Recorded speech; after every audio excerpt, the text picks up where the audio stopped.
کوئی ایسا درود پاک ہے جس کو انسانوں کے ساتھ ساتھ جنات اور دوسری مخلوقات بھی پڑھتی ہیں؟ جنات عشق کرتے ہیں اور جنات پہ کثرت سے ذکر کرتے ہیں درود خدری کا۔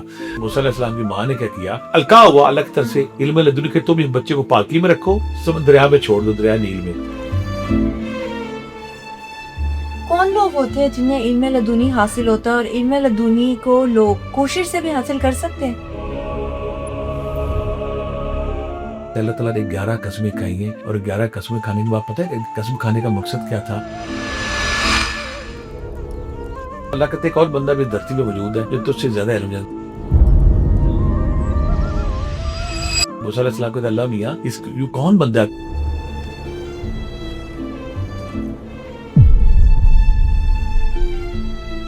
ایک جو بچہ کھڑا ہوتا ہے تو خضر علیہ السلام اس کو مار دیتے ہیں۔ موسیٰ علیہ السلام یہ کہتی ہے آپ نے قتل کر دیا، کہتے ہیں میں تمہیں کہا تھا چپ رہو۔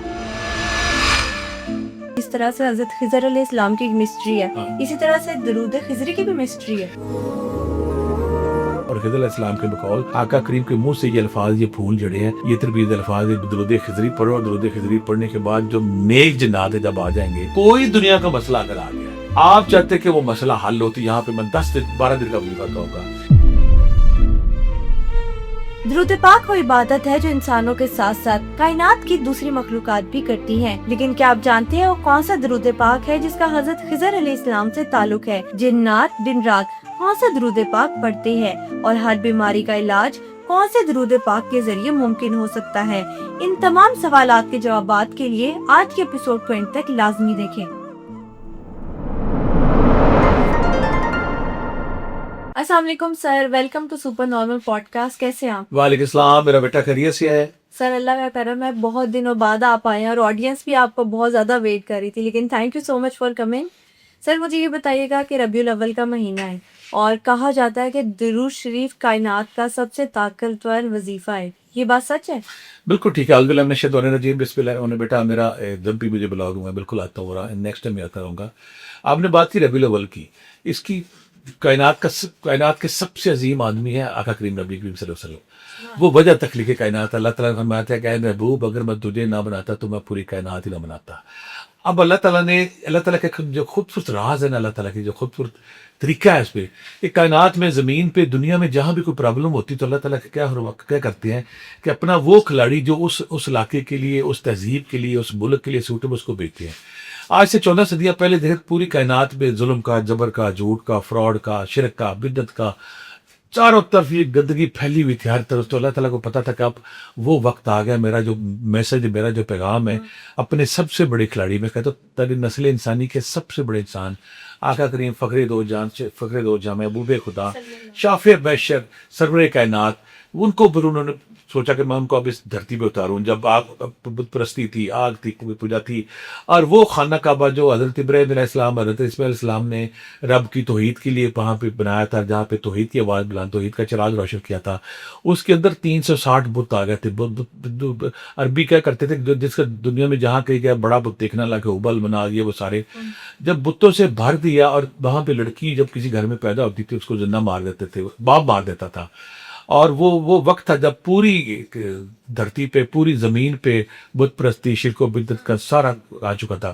پھر اللہ تعالیٰ نے اپنے سب سے محبوب بندے کو اپنے آخری پیغام کے لیے بھیجا، اور وہ ربیع الاول کی وہ پرسات پر نور شاندار گھڑی تھی، جب واقعہ دو جہاں نبی رحمت دنیا میں تشریف لائے، اور فارس کے جو تیاگ تھے وہ بجھ گئے، اور جو بت پرستی کے بڑے بڑے چیز انہوں نے سجدہ ریز ہو گئے۔ تو ہم کہہ سکتے ہیں کہ اللہ تعالیٰ نے اپنے محبوب کو جب دنیا میں بھیجا تو اس کے بعد جب بھی ربیع الاول کا مہینہ ہے تو رب جیسے کہتے ہیں کسی کی سالگرہ ہوتی ہے تو رب جلال فرماتے ہیں کہ میرا محبوب ایک ہی ہے، وجہ تخلیق کائنات ایک ہی ہے۔ تو ربیع الاول کا جب مہینہ ہے تو رب جلال پوری کائنات کو رنگ و نور سے بھر دیتے ہوں گے۔ اور پھر جب کسی کی سالگرہ ہو، کسی کا وہ ٹائم دوبارہ آئے، اور جب کوئی خوبصورت الفاظ کا گلدستہ پیش کرتا ہے، جب کوئی ایسے الفاظ، ایسے خیالات، ایسی فکریں بنا کے رب کے حضور پیش کرتا ہے تو پھر رب جلال خوش ہوتے ہیں۔ جیسے کسی بڑے آدمی کے پاس آپ جائیں اور جا کے اس کے بچوں کی تعریف کریں، اس کی کروڑ کی تعریف کریں تو راضی ہو کے انعام دیتا ہے۔ تو ربیع الاول کا مہینہ جب اللہ تعالیٰ نے کائنات کی سب سے بڑی خوشی زمین کے اتاری، نعمت اتاری، انعام اتارا، اور پھر ہدایت کا وہ سلسلہ شروع کیا جو فائنل میسج تھا اللہ تعالیٰ کا. اور پھر فائنل میسج جب اب بھی دنیا میں جب کوئی وہ وقت آتا تو اللہ کی ذات کا پھر وہ ٹائم وہ لمحہ ان کو عمل کرنے کے لیے جب کوئی مختلف لوگ. اچھا اللہ کے یہاں بڑا ایک اور بڑا ہے کہ رب ذوالجلال جب کوئی انسان آقا کریم سے پیار کرتا ہے نا اور وہ درود کوئی بھیجتا ہے تو آقا کریم جب وہ اس کی طرف متوجہ ہوتے ہیں. یہاں پہ میں لفظ بول رہا ہوں کہ آپ متوجہ کیسے ہوتے ہیں جب بھی کسی انسان پہ کپ کپی داری ہو جائے, کسی انسان کی قلبی کیفیت رکت آ جائے تو وہ سمجھ لائے کہ کہیں نہ کہیں آقا کریم نے اس کی طرف متوجہ کیا ہے. متوجہ ہونے کے بعد پھر کیا ہوتا ہے کہ اللہ تعالیٰ اور آقا کریم اس کو وہ معرفت دیتے ہیں, اس کی بصیرت کی گرہیں کھولتے ہیں, اس کو فہم و ادراک عطا کرتے ہیں. پھر وہ الفاظ کے ذریعے فکروں کے ذریعے کوئی ایسا گلدستہ چنتا ہے جو آقا کریم کو پیش کرتا ہے. تو پھر ہم یہاں پہ جب ہم درود پاک کی بات کرتے ہیں اس لیے سب سے بڑا وظیفہ اس لیے کہتے ہیں کہ اللہ کے ذات جب روز محشر جو زمین ٹوٹے ٹکڑے ہو کے بکھر جائے گی, جب سمندروں کے پانی ہوا میں تحلیل ہو جائیں گے, جب پوری کائنات بھسم ہو جائے گی تو اللہ تعالیٰ فرمائیں گے وہاں پہ اپنے فرشتوں جبریل سے پوچھیں گے کہ بتا کون زندہ, تو فرمائیں گے آپ کے 4 فرشتے جنہوں نے عرش اٹھایا ہوا ہے. تو اللہ تعالیٰ فرمائیں گے ان کو موت دے, تو آج سب کو نفس ذائقۃ الموت آنی ہے. پھر اس کے بعد کہ اللہ میں کون, تو اللہ تعالیٰ فرمائیں گے جبریل تو تجھے بھی موت آنی ہے, اس کو موت آ جاتی ہے. پھر جب موت کے فرشتے کو موت وہ کہے گا اب تمہیں بھی مرنا, جو مر جائیں گے پوری کائنات بھسم ہو جائے گی. اس وقت بھی اللہ تعالیٰ جاتے کہتے ہیں نا کہ اے میرے بندو درود پاک پڑھو, میں بھی پڑھتا ہوں فرشتے بھی پڑھتے ہیں.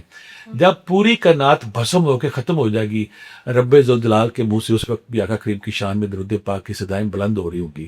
تو ہم کہہ سکتے ہیں کہ جب کائنات ذرات ہو کے بکھر جائیں گی, پانی بھسم ہو کے ہوا میں تحلیل ہو جائے گے اور کوئی چیز زندہ نہیں ہوگی اس پوری کائنات میں, اس وقت بھی آقا کریم کے منہ سے جو اللہ کے منہ سے جو درود و سلام کی صدائیں نکل رہی ہوں گی اور اس کی روشنی پوری کائنات میں پھیل رہی ہوگی, تو ہم کہہ سکتے ہیں کہ وہ ورد جسے اللہ تعالیٰ کہتے ہیں کہ میں پڑھتا ہوں, فرشتے پڑھتے ہیں, تم پڑھو. اور پھر درود شریف کی فضیلت ایک اور ہے کہ اگر ہم حج کرتے ہیں, زکوٰۃ کرتے ہیں, چیٹی کرتے ہیں, زکوٰۃ کرتے ہیں, نوافل پڑھتے ہیں, قرآن پاک پڑھتے ہیں, پتہ نہیں قبول ہونا ہے کہ نہیں ہونا, لیکن جب ہم درود پاک پڑھتے ہیں اس نے ہر صورت میں قبول ہونا ہے. ایک بات. اور جب ہم کوئی نیکی کرتے ہیں تو ہمارا جو نیکی والا فرشتہ حرکت میں آتا ہے, اور جب برائی کرتے ہیں برائی والا فرشتہ حرکت میں آتا ہے. درود پاک کی فضیلت, شان اور اہمیت دیکھیں کہ جب درود پاک پڑھتے ہیں آپ کی 10 نیکیاں بڑھا دی جاتی ہیں, آپ کے 10 درجے بلند کر دیے جاتے ہیں, آپ کے 10 گناہ مٹا دیے جاتی ہے کہ آپ ایسا درود پڑھ رہے ہیں کہ آپ نے دونوں فرشتوں کو حرکت کرنے پہ مجبور کر دیا. ایک آپ کے گناہ مٹا رہا ہے, ایک آپ کی نیکیاں بڑھا رہا ہے, اور ایک آپ کے درجے بلند کر رہا ہے. اور پھر اللہ یہاں پہ ایک اور میں بات کروں گا, آقا کریم فرمایا کرتے تھے کہ جو میرے پہ درود پاک پڑھے گا روز محشر وہ میرے قریب ہوگا. دوسری بات اللہ تعالیٰ نے یہ کہا کہ میں درود پاک بھیجتا ہوں, فرشتے بھیجتے, تم بھی بھیجو. اب بیٹا یہ ہوا کہ جب درود پاک, اس پہ کوئی شک نہیں, درود ابراہیمی اس کی شان, اس کی افادت, اس کی بلندی اس کی سب سے بلند ہے, کیونکہ وہ لفظ وہ الفاظ آقا کریم کے منہ سے جڑے ہیں. لیکن ہر دور میں جب کوئی نیک آدمی, جب کوئی ولی, جب آقا کریم سے محبت کرتا ہے, محبت کرنے کے اوپر جب آقا کریم اس کی طرف متوجہ ہوتے, اس کی طرف دھیان دیتے, اور جب اللہ کی ذات اس پہ معرفت کی انوارات کی بارش کرتا اس پہ قلب پہ, تو ہر دور میں اللہ تعالیٰ چاہتا ہے کہ میرے محبوب کی شان نئے اینگل سے, نئے زاویے سے, ہر اینگل سے بڑھایا جائے. تو مختلف اولیاء کرام ہر دور میں مختلف درود پاک پڑھتے آئے ہیں, اور ایک سے بڑھ کر ایک درود پاک ہے. جب اس کو ہم پڑھتے تو اس پہ رب بھی راضی ہوتا ہے اور رب کے فرشتے بھی راضی ہوتے ہیں. پھر میں حیران ہوتا ہوں, بعض کو اللہ تعالیٰ نے کچھ ایسے فرشتے مقرر کیے ہیں کہ وہ ایک ہی دفعہ زمین پہ آتے ہیں, حجرہ مبارک کا طواف کرتے ہیں, طواف کرنے کے بعد واپس چلے جاتے ہیں. تو درود پاک اس میں کوئی شک نہیں کائنات کا سب سے بڑا وظیفہ ہے, جس کو رب پڑھتا ہے, جس کو فرشتے پڑھتے ہیں. اور آج تک کوئی ایک ولی بھی ایسا نہیں جس نے درود پاک پڑھے بغیر اپنی منزل پائی ہو. اگر کوئی ولی, اگر کوئی درویش, اگر کوئی فقیر چاہتا ہے کہ میں اعلیٰ منزل پہ چلا جاؤں, میرا آپ کا قرب حاصل کر لوں, تو اس کے لیے سمپل سادہ بات, اس کو درود پاک پڑھنا پڑے گا. درود پاک جب انسان پڑھتا ہے, آپ نے بتایا کہ نبی کریم صلی اللہ علیہ وآلہ وسلم کی نظر کرم بھی ہو جاتی ہے اس پہ. کیا ہمیں معلوم ہو سکتا ہے کہ نبی کریم صلی اللہ علیہ وآلہ وسلم کی نظر کرم ہم پر ہو گئی ہے, کوئی تبدیلی آ جاتی ہے زندگی؟ اگر آپ نے درود پاک شروع کیا اور آپ کی انا کا بت نہیں ٹوٹا, آپ کے اندر تکبر, غرور, نفرت, شہوت, لالچ, ظلم, جبر, جھوٹ آپ کا ویسے کا ویسا ہے, تو آپ کا بت نہیں ٹوٹا, آپ پہ اثر نہیں ہوا. اگر آپ درود پاک پڑھتے ہیں, آپ کے اندر عاجزی نہیں آئی, انکساری نہیں آئی, نرمی نہیں آئی, حلیمی نہیں آئی, آپ کے اندر ساتھ بالکل عاجزی نہیں آئی, تو اس کا مطلب درود پاک آپ پہ اثر نہیں ہو رہا. درود پاک اثر ہونے کا سب سے بڑا فائدہ کہ آپ پہ اگر کپ کپی تاری ہو گئی ہے اور آپ کی آنکھوں میں اگر آنسو آ گئے, تو آقا کریم کہیں نہ کہیں آپ کے دل میں توجہ ہو گئے. ایک, اور آپ کے اندر جو شیش ناگ بیٹھے ہوئے ہیں, تکبر تکبر کے، غرور کے، شہوت کے، لالچ کے، ظلم کے، جبر کے، اور آپ کی انا کا بت اگر ٹوٹ گیا تو آپ سمجھ لیں کہ آپ کے اندر وہ تبدیلی آ گئی ہے۔ اگر آپ کی انا، آپ کا تکبر، آپ کا غصہ، آپ کا غرور سارے کا سارا ویسے کا ویسا جاری اور ساری ہے، تو پھر آپ سمجھ لیں کہ آپ درود پاک کی وہ مٹھاس، وہ چاشنی، وہ معرفت، وہ نور حاصل نہیں کر پا رہے۔ آپ کو اپنے اندر کو تبدیلی لانے کی ضرورت ہے تاکہ آپ درود پاک پڑھ سکیں۔ درود پاک تو بہت سارے ہیں، کوئی ایسا درود پاک ہے جس کو انسانوں کے ساتھ ساتھ جنات اور دوسری مخلوقات بھی پڑھتی ہیں؟ بڑا اچھا سوال کیا آپ نے کہ اس میں کوئی شک نہیں کہ درود پاک کائنات کا ذرا ذرا پڑتا ہے، بلکہ میں یہاں بیٹا یہ کہوں گا کہ درود پاک ہے نا، یہ آقا کریم کی محبت ہے، حرمت ہے، تقدس ہے، احترام ہے، ہمارے ڈی این اے میں شامل ہے۔ اس کا میں اس طرف مثال دوں گا، پوری دنیا میں اگر 1.5 ارب مسلمان ہیں، ایک مسلمان چاہے 1 سال کا بچے سے 100 سال کے بچے کو آپ پکڑ لیں، اس سے پوچھے کہ آقا کریم پہ تم جان دے سکتے ہو، تو ہر مسلمان تیار ہو جائے گا۔ باقی مذاہب دنیا میں موجود ہیں، لیکن اگر وہ لا دین ہو چکے اور ڈسکنیکٹ ہو چکے ہیں، ان کا کوئی تعلق نہیں، ان سے پوچھے نا کہ آپ اپنی مذہبی رہنما کے لیے آپ اپنی جان دے سکتے ہو، کہ ہم کیوں جان دیں؟ آقا کریم کی حرمت، ان کا تقدس، ان کا احترام، ان کی محبت، ان کی جو عشق ہماری رگوں میں، ہمارے خون میں، ہمارے ڈی این اے میں شامل ہے، اسی کے تحت ہر دور میں اولیاء کرام اور جنات کوئی نہ کوئی درود پاک پڑھتے رہتے ہیں۔ تو آپ نے سوال کیا کہ وہ کون سا درود پاک ہے کہ جس کو انسانوں کے ساتھ جنات بھی پڑھتے ہیں، اور جب کوئی ولی کو، جب کوئی نیک بندہ جب درود پاک کثرت سے کرے تو جنات لشکروں کی طرح غور کی غور اس پہ آگے کر اکٹھے ہوتے ہیں۔ یہاں پہ سارے درود پاک ایک سے بڑھ کر، لیکن میں یہاں پہ درود پاک کا ذکر کروں گا درود خضری۔ درود خضری وہ درود پاک ہے کہ جس کو ہم کہہ سکتے ہیں کہ اگر کوئی ولی اللہ، کوئی نیک بندہ آقا کریم کی محبت کا خیال کر کے پڑھتا ہے تو اس کے پاس انسانی ملائک نور روشنی کے ساتھ ساتھ جنات بھی آ جاتے ہیں، اور جنات عشق کرتے ہیں، اور جنات پہ کثرت سے ذکر کرتے ہیں درود خضری کا۔ اچھا، درود خضری آیا کہاں سے، کیا نسبت ہے اس کی؟ درود خضری ایک مختصر درود پاک ہے، اور اس میں اس کا بیک گراؤنڈ میں ضرور جائیں گے کہ حضرت خضر علیہ السلام سے ان کا نسبت ہے، اور خضر علیہ السلام کا چھوٹا میں مختصر کروں، سارے لوگ ہمارے جانتے ہیں کہ موسیٰ علیہ السلام جب اپنے دور میں ایک دن انہوں نے سوچا کہ میں اس دھرتی پہ سب سے زیادہ اہل انسان ہوں، قابل انسان ہوں، تو اللہ تعالیٰ نے فرمایا کہ تجھ سے بھی قابل انسان اس دھرتی پہ موجود ہے۔ موسیٰ علیہ السلام نے فرمایا کہ یا اللہ، میں تجھ سے ملتا ہوں، میں تجھ سے ناپتا، کیا میرے علاوہ بھی کوئی ہے؟ تو اللہ تعالیٰ فرماتے ہیں میرا ایک ایسا بندہ ہے جس کو جو لوگ کہتے ہیں نا، میرے کہ جس کے پاس کتاب کا علم ہے، جس کے پاس خاص علم ہے، اور کہا جاتا ہے کہ علم لدنی اس کے پاس شامل ہے۔ میں لدنی ہے کیا؟ بڑا علم لدنی اس کا بڑا اچھا، آپ نے سوچا ہمارے لگتا ہے ہمارا پرابلم لمبا ہو جائے، کوئی بات نہیں۔ دنیا میں، اس دنیا میں رہنے کے لیے نا علم کے کچھ دھارے جیسے ہم علم سیکھتے ہیں، مدرسے سے، اسکول سے، یونیورسٹی سے۔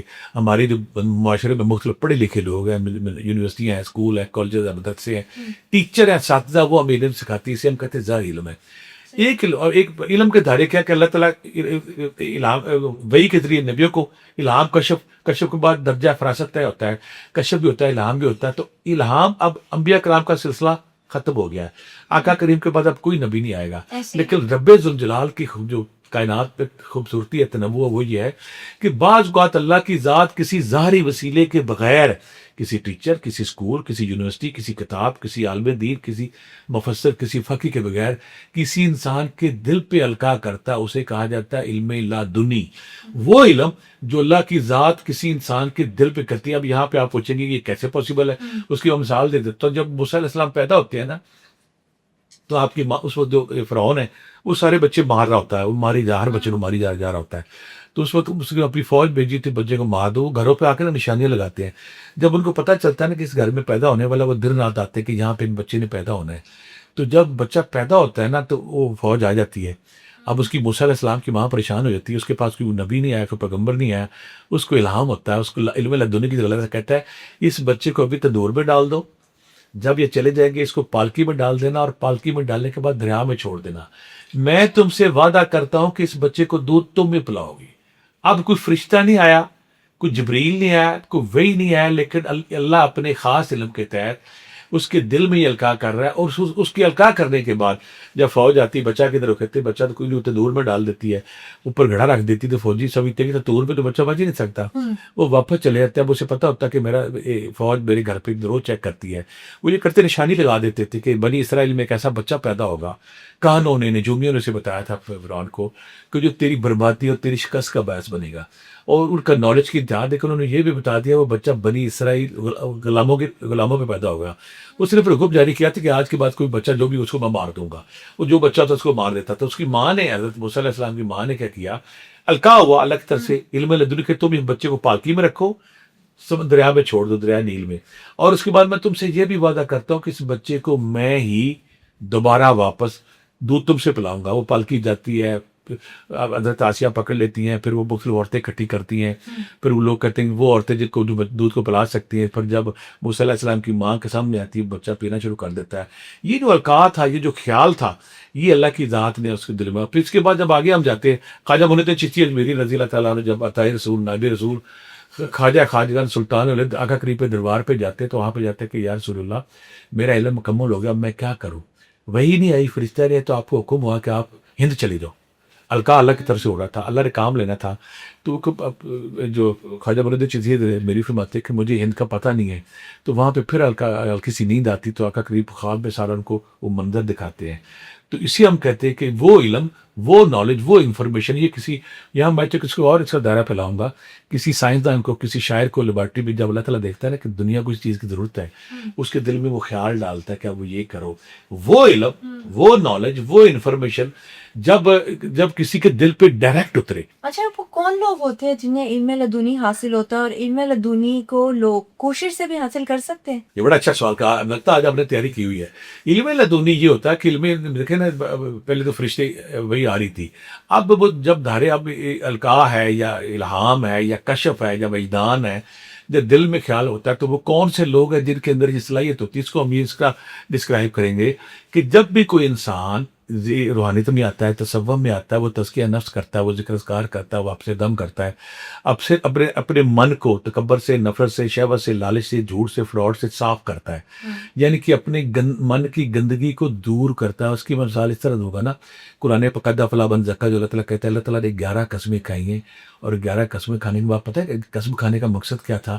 کہ میرے آنے والے میسج کی شدت کا اندازہ لگایا، میں کیا بات کرنا۔ قسم پتہ کب کہتا ہے؟ کہ میں قسم کھا کے کہہ رہا ہوں یہ بات ہے۔ اللہ نے 11 قسمیں کھا کے ہمیں بتایا کہ میں خاص بات کرنے لگا ہوں۔ پھر اللہ کہتا ہے کہ کامیاب ہے وہ شخص جس نے اپنے من کو صاف کر لیا، جس نے اپنی فلاح کر لی۔ اب من کو یا اپنی جسم کی صفائی کو، نہ صابن ہے، نہ شیمپو، نہ کچھ ہے، وہ من کے اندر جو نفرت، تکبر، غرور کے شزام بیٹھے ہوئے۔ جب کوئی سالک، جب کوئی طالب علم اپنی تزکیہ نفس کر کے اپنے ٹریمنگ کرتا ہے، من کے اندر سے یہ شیطان، یہ سانپ، یہ سارے مار دیتا ہے، تو مارنے کے بعد اس کا لطیفہ قلب جو شیشہ وہ صاف ہو جاتا ہے۔ صاف جب شیشہ ہوگا تو پھر اللہ کے انوارات کی بارش ہوتی ہے۔ رب نور ہے، رب دودھ کی طرح صاف ہے، دودھ پاک برتن میں آتا ہے۔ وہ طالب علم، وہ اسپرچولیسٹ، وہ اہل تصوف جو ریاضت سے، مجاہدے سے، ذکر اذکار سے، عبادات سے، تقوی کے بعد اپنے آپ کو الہی رنگ میں بھر لیتا ہے، تو پھر اس کے اندر وہ روحانی یونٹ جو ہم لطائف ستہ کہتے ہیں، وہ 7 روحانی یونٹ جو کائنات سے انفارمیشن لیتے ہیں، وہ اس قابل ہوتے ہیں، وہ جب آن ہو جاتے ہیں تو سپر کمپیوٹر جو کائنات پہ رب ذوالجلال کا چل رہا ہے، وہاں پہ انفارمیشن کا جو سیلاب اترتا ہے، وہ پھر انوارات کی شکل میں اس لطیفہ قلب پہ گرتا ہے، اور پھر وہ جو ریسیونگ اینڈ ہے، جب اس کا گرے زون ختم ہو گیا، اس کا لیجن ختم ہو گیا، پھر وہ دیکھ لیتا ہے کہ مجھے کون سا پیغام آ رہا۔ لہٰذا آپ کو تزکیہ نفس کر کے، اپنی باطنی صفائی کر کے، عبادت، ریاضت، مجاہدہ، تقوی سے اپنے وجود کو پاک کرنا پڑتا ہے۔ جب وجود پاک ہو جاتا ہے، من صاف ہو جاتا ہے، اور آپ کے اندر الہی رنگ آ گیا ہے سر سے پاؤں تک، تو پھر آپ اس پوزیشن میں آ گئے ہیں کہ پھر آپ پہ علم لدنی کی بارش ہوتی ہے، انوارات کی بارش ہوتی ہے۔ پھر صوفیہ کرام دور سے پہچان لیتے ہیں۔ یہاں پہ علم لدنی کے والے سے ایک اور بات جو ہماری بات بیان میں رہ گئی تھی، موسیٰ علیہ السلام جب کہتے ہیں کہ اللہ کہتے ہیں ایک اور بندہ بھی دھرتی میں موجود ہے جو تجھ سے زیادہ علم جانتا ہے۔ موسیٰ علیہ السلام کہتے ہیں اللہ میاں یہ کون بندہ ہے؟ تو کہتے ہیں کہ اس کے لیے جانا ہے تو تم پھر فلاں جگہ مجمع البحرین کی جو ذکر آتا ہے اس جگہ پہ جاؤ، تو وہ پھر ان کا لازم یوشع بن نون کے ساتھ ہوتا ہے، وہ مچھلی پکڑتے ہیں۔ میں مقصد بیان کروں، جاتے جاتے مچھلی وہاں ایک راستے میں آرام کر رہے ہوتے، سمندر میں چلی جاتی ہے، تو بعد میں موسیٰ کو پتہ چلتا وہی وہ پورٹل، وہی جگہ ہے، وہاں آ کے جو راستہ کھلتا پھر جاتے ہیں خضر علیہ السلام ہوتے ہیں۔ تو خضر علیہ السلام کے پاس جب موسیٰ کہتے ہیں کہ میں نے آپ کے پاس سے، میں نے آپ سے علم سیکھنا ہے، خضر علیہ السلام کہتے ہیں تم علم کس لیے تمہیں سکھا دو، تم جلد باز ہو، تم بے چین ہو، تم صبر نہیں کرو گے۔ موسیٰ کہتے نہیں، میں نے آپ سے علم سیکھنا۔ موسیٰ کو یہ تھا کہ دھرتی پہ، اس کا روح زمین پہ، اس کرہ ارضی پہ کوئی ایسا فرد بھی ہے جو میرے سے علم جانتا ہے۔ جب ہم خضر علیہ السلام کے حوالے سے ہماری تاریخ اور آگے دیکھتے ہیں تو اس پہ بعض کا تو نبی کہا جاتا ہے، بعض کا نبی نہیں، اللہ کا نیک بندہ کہا جاتا ہے جس کو علم لدنی کے ذریعے علم حاصل تھا اس کو اندر، اور علم بھی بے تحاشا علم تھا۔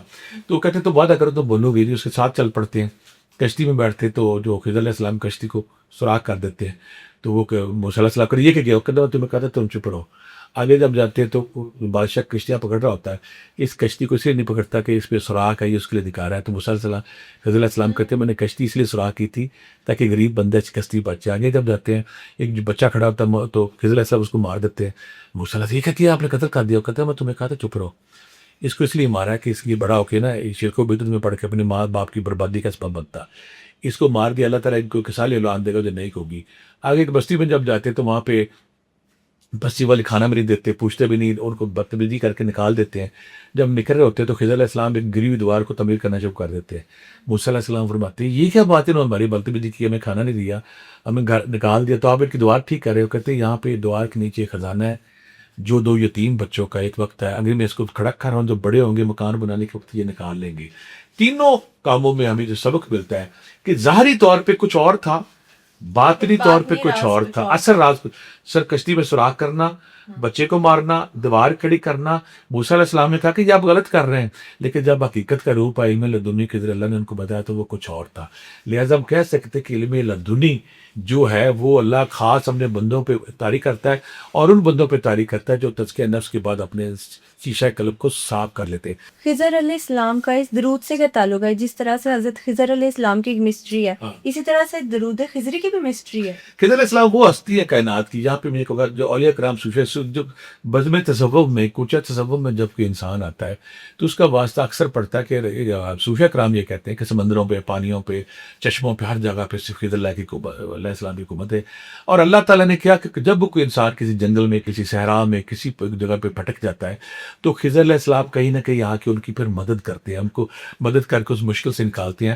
جب ہم درود خضری کے والے سے بات کرتے ہیں تو ہماری تاریخ میں نام آتا ہے ابو مظفر سمرقند بخارا سے. کا نام تھا ابو مظفر سمرقند بخارا. وہ اس کا بتاتے ہیں کہ کس طرح ان کی زندگی میں یہ ورد آیا. ابو مظفر سمرقند کہتے ہیں کہ میں ایک دفعہ سفر کر رہا تھا تو میں راستہ بھٹک گیا.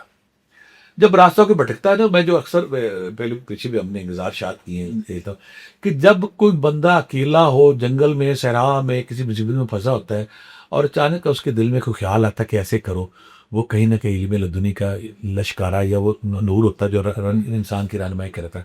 اور میں ایسا کہتا ہوں رب ذوالجلال نے کائنات کو بنا کے، انسان کو بنا کے چھوڑ نہیں دیا. وہ ساری زندگی انسان کی خبر گیری کرتا ہے، نگہبانی کرتا ہے، پرورش کرتا ہے. جب بھی کوئی انسان کوشش کرتا ہے اچھائی کی طرف برائی کی تو رب ذوالجلال ہمیشہ اس کا ساتھ دیتے ہیں.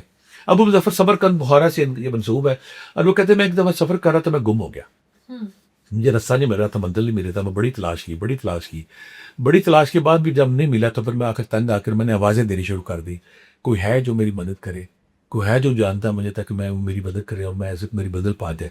تو اچانک سے آواز آتی ہے ہاں میں ہوں. تو ابو مظفر جو سمرقند بخارا والے کہتے ہیں میں ان کے پاس جاتا ہوں تو میں کہتا ہوں آپ کون ہیں؟ وہ کہتے ہیں میں خضر ہوں. تو وہ حیران ہوتے کہ میں میری اتنی بڑی سعادت ہے کہ وہ اللہ تعالیٰ جیسے کہتے ہیں نا کہ بھٹکے ہوئے کو اور مرسل کہتے ہیں خضر کوئی میری منزل تک جاؤ. تو خضر علیہ السلام گھوڑے پہ سوار ہوتے، اس کو اپنے گھوڑے پہ بٹھا لیتے. جب منزل پہ آتے تو ابو مظفر کہتے کہ آپ نے آقا کریم کو دیکھا، آپ کی تو عمر بہت زیادہ ہے، آپ تو ہر دور میں رہے ہیں، تو آپ نے آقا کریم کو نبی رحمت، نبی دو جہاں، سرور کائنات، محبوب خدا، وجہ تخلیق کائنات اور کائنات کے سب سے بڑے مسیح محسن انسانیت، وہ کہتے ہیں ہم نے دیکھا. کہتے ہیں آپ نے دیکھا انہیں؟ وہ کہتے ہیں ہم نے دیکھا. کہتے آپ آقا کریم نے کچھ نصیحت کی، کچھ ارشاد کیا، ان کے منہ سے کچھ نکلا تو وہاں خضر علیہ السلام کہتے ہیں یہ جو خضر علیہ السلام ہماری اسکرین پہ دیں گے درود خضری، یہ الفاظ ان کے منہ سے نکلتے ہیں. آقا کریم کہتے ہیں یہ وہ درود ہے جو بھی کوئی بندہ پڑھے گا کسی مشکل میں، کسی مصیبت میں، کسی ٹینشن میں، تو یہ وہ اس کو مشکل ختم ہو جائے گی، اس کا ٹینشن ختم ہو جائے گی، اس کی پرابلم ختم ہو جائے گی. لہٰذا خضر علیہ السلام نے کہا کہ یہ آقا کریم کے منہ سے نکلے ہوئے وہ پھول ہیں، وہ تربیز الفاظ ہیں جو آقا کریم نے مجھے حکم دیا تھا. لہٰذا جب بھی مجھے کچھ ملتا بلتا تو میں پھر اس کو اس درود پاکی کہتا ہوں جو درود خضری کے نام سے منسوب ہے.